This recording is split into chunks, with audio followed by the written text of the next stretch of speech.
Welcome to the second episode of Teeny Time. Will you stop it?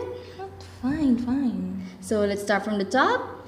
Good day and welcome to the second episode of How to Learn Microsoft Excel. In this episode, we are going to discuss the basic formulas in Microsoft Excel as we said in the first episode. And this time, I will try to be more serious. You sure about that? Gosh, the world's gonna end soon! Okay, now. Guess we need to go for the content and cut the joking a bit. After all, the tutorial is probably what you came here for and not my beautiful voice.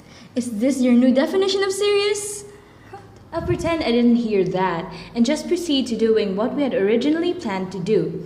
I'm going to teach you guys about the basic mathematical operations in Excel, like finding the sum, difference, product, and quotient. Also, I'll teach you other formulas like average and count if.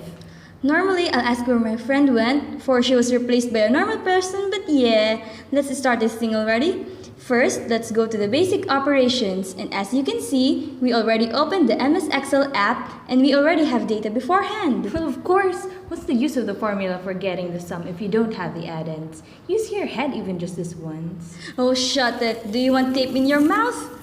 No. Good. Okay, I hope you weren't bored. Now let's get back to the topic. First, we'll get the sum of the numbers in this column. Okay, so I guess we'll put the sum in this cell. Yeah, that's right. So the first step would be to type the equal sign. Good. Then type the word sum, S-U-M, since we're getting the sum.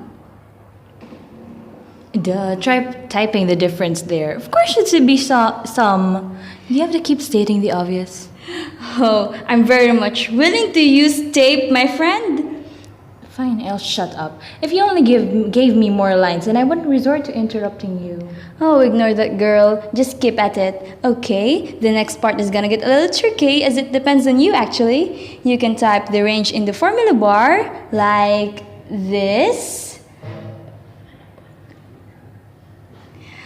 Or you can hover the cursor over the cell that contains the first element of your range, then just drag it down. Okay, that's right.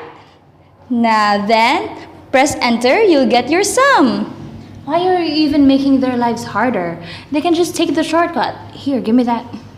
Okay, to make your lives easier, just go to the ribbon and you'll find the Greek letter sigma. And you'll see the word AutoSum there.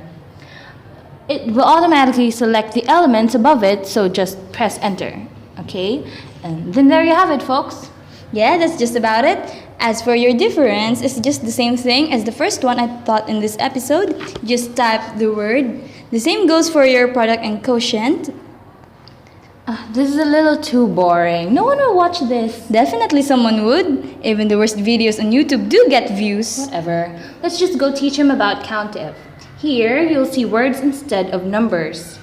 This thing I'll teach you is one of the most amazing features of MS Excel.